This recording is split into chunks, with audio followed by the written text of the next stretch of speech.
biggest headline of the day isn't a flip. I mean, kind of, it's pancakes, right? But a major commitment announcement. What was the highest rated uncommitted prospect? No more. Samson Okunlola is headed to Miami.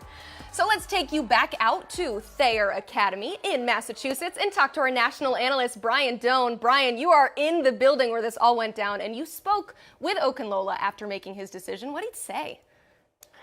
Just everything fits so well at Miami, just in terms of his trust with the coaching staff. And it begins, Mario Cristobal, the head coach, obviously offensive line experience coming up through the ranks.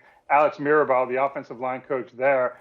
Panay Sewell is the guy everybody points to as the first-round draft pick that he developed when he was at Oregon. So it came down to all that stuff. And listen, Samson Okunlola, you saw him eat pancakes, pancake honcho. We all know that stuff. But he is, when I look at this NIL world, he is somebody that really understood it, understood how to brand himself, has been doing it for more than a year. And so you take the football and you think if Miami can get back to being the U from when I was younger, which was a long time ago, but if they can get back to being the U, and if he develops as he should, listen, the chances to market himself and sign some sponsorship deals, they could exist. And in South Beach, that's a good place to start. All the pancake houses in Miami are probably doing this right now, Brian. We saw some of his tape. We saw his physicality. We saw his tenacity. When you see him as a prospect, what is Miami getting? Oh, geez.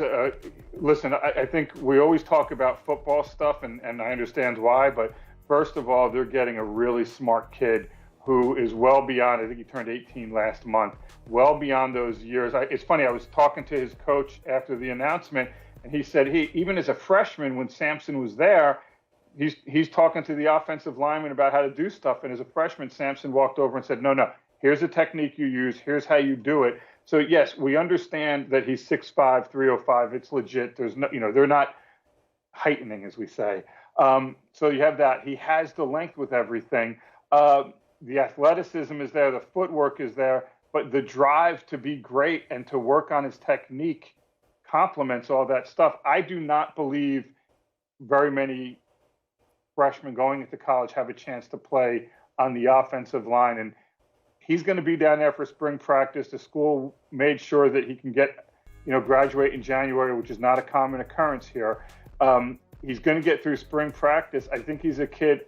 Listen, I always think it's tough to start as a freshman your first game on the line of scrimmage, but by October, I could see him as part of the rotation down there. I think he's that far along technique-wise. His strength is there. And let's not forget, he's a really good wrestler, too.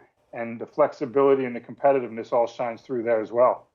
I mean, anywhere he ended up, that team was automatically going to get a lot better. But there's a lot of momentum surrounding the U right now. How big a piece is he in what they're building in their rebuild? Well, listen, anytime you get a 5-star, it's huge. And then the crazy part is, well, it's like you said, though. It's how big is it? Well, it's a 5-star, but he's the third highest 5-star they have in the class. They have Cromani McLean. I think he's the number 2 player. Francis Maui Goa, Blair, I hope I said that right, who's the number 8 player in the class. So, and he talked about that when I spoke with him on Wednesday night, and we were talking about some stuff and his thought process. And one of the things he kept going back to about Miami was, hey, there's dogs in this class. It's not just me. You can see it building. And yeah, they didn't have the season they wanted to on the field, but the recruits are coming. They had some good ones last year. They have a lot of good ones this year. And he sees it as the build, and he understands that you're not going to turn around and be contenders maybe right away for the playoff, but keep getting these kind of players and you have a chance to. Yeah, Blair, Francis Mauigoa, you got it, Brian. Francis Mauigoa is exactly the name. You crushed that one. Blair, I wanted to ask you about the impact that he has, not only in kind of like his football sense, but you mentioned him being a really smart kid. How much can this help Miami recruit up the coast? Well, I think it helps in a huge way, and especially the more success he has there, success breeds success kind of deal. And he is a kid that understands branding. He's well thought. He's smart. He understands the business aspect of it. I was with the athletic director before the announcement, and she was talking about how, she sat with him and went through, just some marketing ideas and just how he could take advantage of that also. So listen, it's one of those village type deals here at Thayer Academy where a lot of people had a different hand in things. And if you see what the reception was, when he made the announcement, and you got 400 people crushing to a table to see what was going on, he gets all that stuff, and he's smart enough to be able to understand how to use that, and also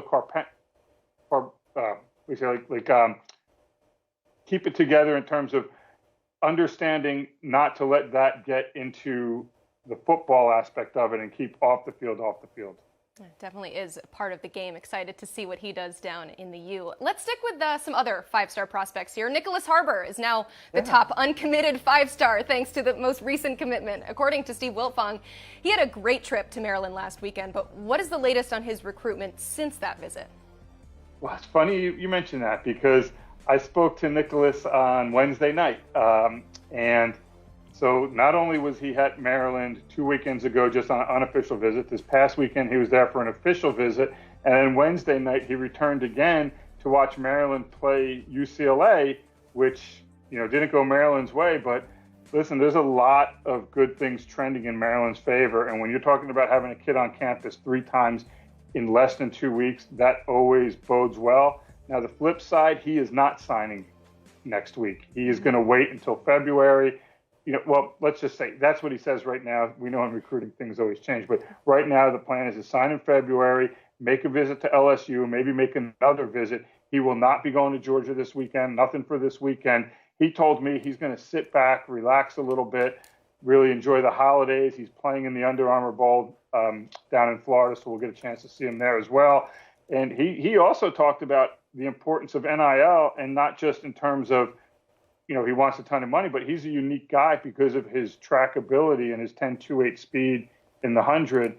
And so between Maryland, Michigan, South Carolina, those are the focal points right now.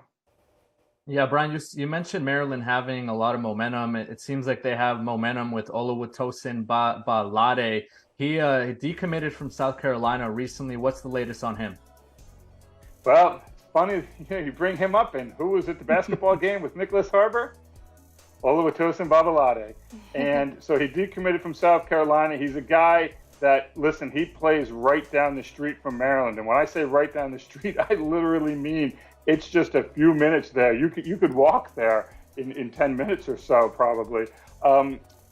Maybe a little longer if you walk slow. But he is a guy that DeMath has had a connection to Maryland. They've been on him a lot. It looked like early in the fall Maryland was going to have a chance to flip him.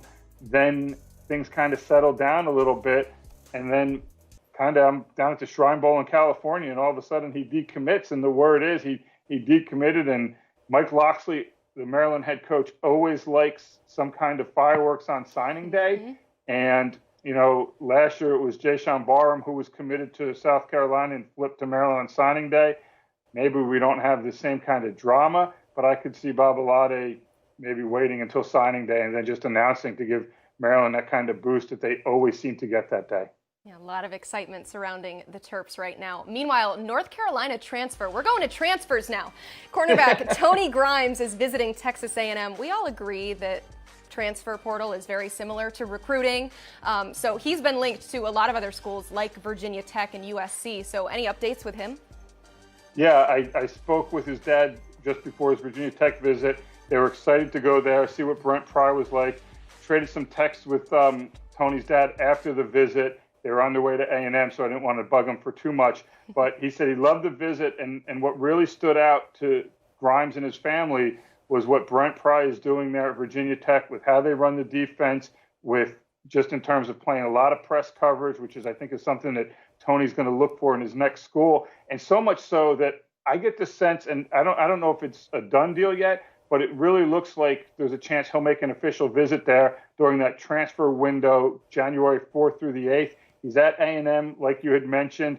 It's a program. A&M's a program that he liked a lot going through the process. And early on, when his recruitment was just kind of in its infancy, there were a lot of people that thought he could wind up there at A&M. And then from there, you go to USC. And listen, if you're a kid and you look at what USC did this year in their first year under Lincoln Riley and how much they turned that around, and you have the quarterback in place, and Tony's not looking for a 3-year home. He's looking for a home for a year, maybe 2, depending on, if you get the year back from the COVID stuff, he can do that. But he's looking for a place he can play right away, play press coverage. And then another school I keep hearing about is Penn State. They've had discussions with Penn State. There's talk of him making an official visit to Penn State in January, kind of that same window that he's looking at the Virginia Tech visit. But I think once you get out of this USC visit over the weekend, you'll be able to look, see where things are, and kind of regroup and make decisions.